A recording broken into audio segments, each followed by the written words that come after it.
Hello and welcome. It's Japan, and we are doing Evolve here completely late.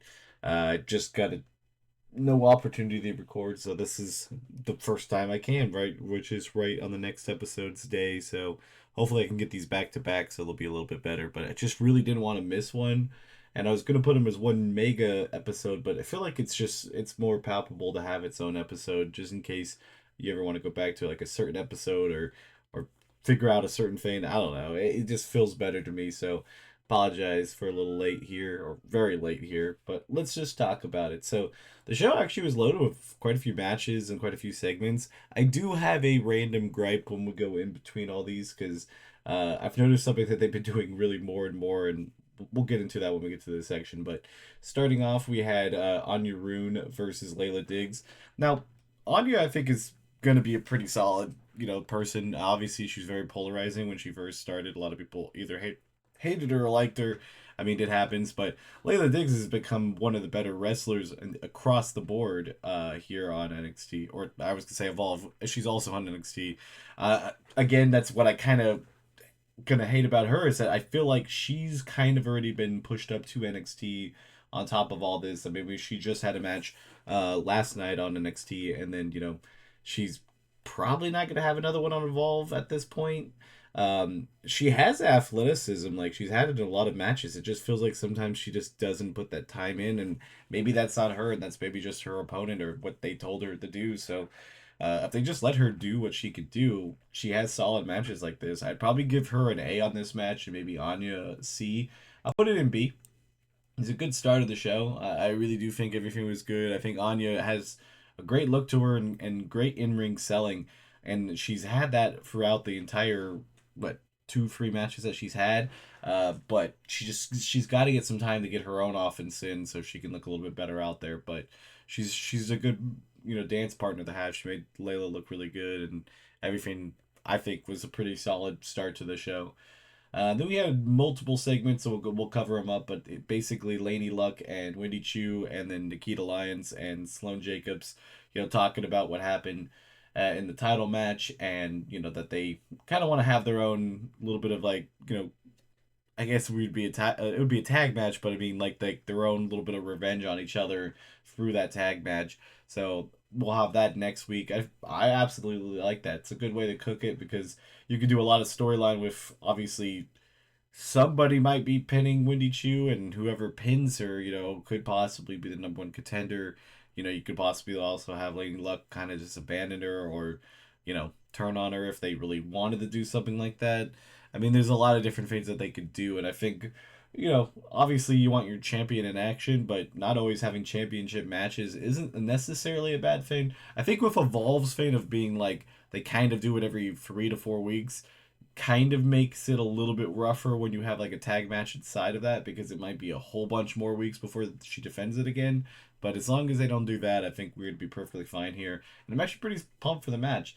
All of them on the mic I thought was pretty decent. I think Nikita Lyons by far is probably the best just because her character isn't like something that you'd necessarily be like, oh, she's like extremely talented and like that, but she plays her character really well. Like I think like she might not be able to play any other gimmick like if she wanted to be a baby face or something, but a heel version of her seems to be working pretty good. I'll put this as solid B. Excited for the match. Next up, we had Starboy or Chaz Starboy Hall. I'm trying to like think of not get confused with his fame. It against CJ Valor, I think. I honestly with most of the Mob Squad, if it's not Mike Abrams, I don't really know like them by heart because they're just kind of generic at the moment. They haven't really got like that full like I don't know identity. I think that's the thing with Vanity Project is that everybody felt like individual units that were together. Like you had Zeta Steel, and then you had obviously Swipe Right, and then you had Jackson Drake, and then even with the Muscle, Bryce Donovan when he was there, they all felt like individuals, but like still part of the same group. But at the moment, nobody else has kind of shined around here, and obviously with this type of match, Starboy Hall is going to be absolutely great. I think I'd put him in an S tier of his match. Valor probably be like a B. I don't really think he necessarily did anything bad, but it was just kind of like a boring move set to me. I feel like it's just kind of your traditional like I'm a heel, bad guy, strength type Finn. I think he really needs something there to kind of give him that extra shine, and kind of make the crowd be like, oh crap, like that's pretty good. Either something very brutal or something very like out of the blue showy. I think would be really good for him. I think he has some like potential with it. So I mean, it's not necessarily a bad thing saying that. I think I put the match also at a B. It's a very high B.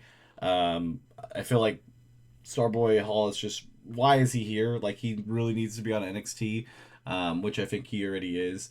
That's the only problem with a lot of the storylines right now. I feel like most of the people here are just kind of already gone. Like it really does feel like a ghost because it's like I feel like Chaz is gone. I think Layla Diggs is gone. Tristan Angles, Tate Wilder, Cam Hendricks. I think all of them are just they're already on to the next step. I really do believe so. I don't think we'll see much more matches after next week from a lot of these guys because obviously they're 4 weeks back and but they've been having so many consistent like storylines and matches on NXT. I just can't see them doing both, maybe once or twice just to kind of get a little bit of extra screen time, but I really just don't see it.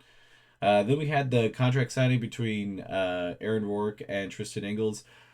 Honestly, it was a 50-50 bag here. I feel like Aaron Rourke was like somewhat good on certain parts, but also other parts he just kind of seemed like he was struggling, like he was just trying to be like I wouldn't even say like funny, but it just felt more like he was trying to bully him, and I'm like, it doesn't quite work when you're trying to be the baby face in this scenario.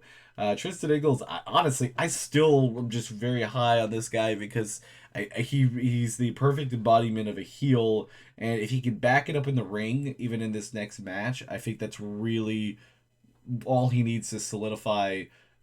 Obviously a roster spot, but I think an NXT spot is definitely there for him too, and which he already has a major story in NXT right now. So I think he loses this match and he just goes on to NXT, which is not a bad thing there. Like have a nice little feud, get right into the developmental. I think it's a good thing.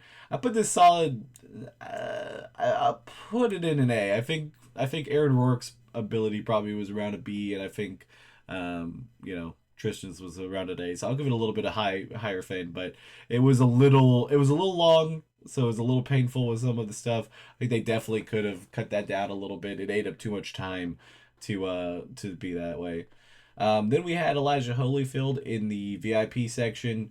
Evander Holyfield's son, part of LFG.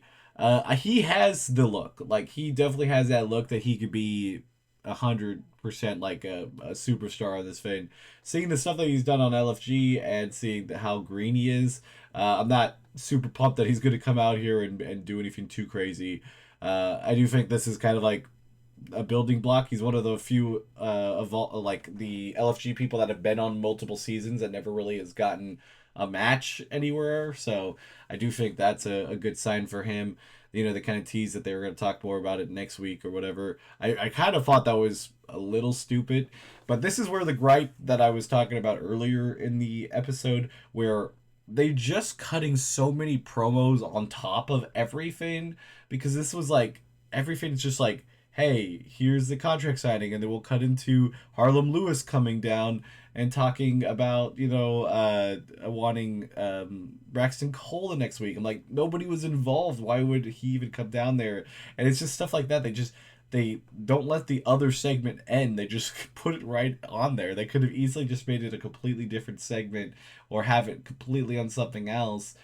I just felt like it was a little weird to do that. They've done it in the past, and every time they do it, they they really struggle to make it like each its own section. It just feels very like, oh, I'm just gonna shove everything that I have left that I need to say in this last 5 minutes, and it's gonna just we'll figure it out. So yeah, definitely a big gripe there. I feel like it definitely could be do better. I mean, just you have so much potential to just do backstage promos and stuff that just do that. I know they're not always the greatest to have like backstage promo just in the middle of nothing, but they do that anyway, so why change it up when you're gonna make this really big weird mess of stuff? So I'll put that in C. Obviously I feel like it's going to be a little bit of a struggle for him unless he's, you know, approved tremendously, but that's what Evolve's supposed to be, and I don't really see him getting like a super big push, but hopefully he gets a few matches and we can see what he can do. Then we finish off with Cam Hendricks and Tay Wilder, uh, finishing up their kind of like rivalry here, kind of I guess because they're kind of also talking in NXT, but that's a whole different thing, I guess. Honestly, I mean, with both men probably being on the NXT roster, this match is, a pretty good send off for them. They really did put in the time in there. Like, I really feel like both of them have extremely improved because the thing with like Cam Hendricks, like, he has pretty much all the stuff on the mic side of things. He just has to continue to improve in the ring, and I don't think he's necessarily bad. I think he has a decent move set. He's got some, a decent finisher. Like everything about him is just like he's really building onto that. So he just needs more and more time to show off what he's got. And Tay Wilder, I used to have a category on the bottom of this thing for Tay Wilder because of how bad I thought everything about his gimmick and everything was.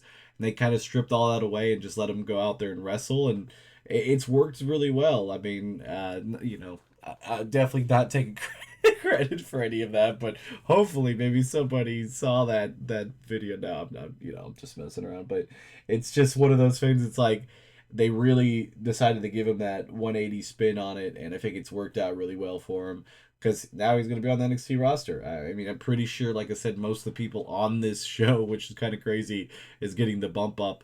I feel like at some point Evolve is just going to really be a lot of just ID talent. Because if you notice, a lot of that PC talent just kind of gets skyrocketed into NXT, which is completely valid. There's nothing wrong with that. It makes sense. They've been training for years behind the scenes, and they're getting everything to like the WWE standard. That it should be pretty good once they get onto camera. That they just do that, and they're going to be rewarded by being pulled up because let's see, Layla Diggs was PC, Tate Wilder, um, Cam Hendricks, all three of them. Tristan Ingles is 50-50, so I mean, like, I think, like, you can definitely tell it. But I would definitely put this match, I know I just kind of went on a side tangent in an A. I thought it was a good send off. I think overall, I put this show at a solid B. It was just kind of a stepping stone show. And it's one of those things where, like, if you don't watch NXT, this show is way more amazing because you're like, oh my god, everybody's getting such progression. But I also see it like, oh, everybody's progressing just to kind of be gone in the next 2-3 weeks. So that part is frustrating. And hopefully I get this next Evolve video out right away because this one will be going up the day of Evolve. So hopefully you guys enjoyed it either way. Until next time, this has been Japan. Bye, guys.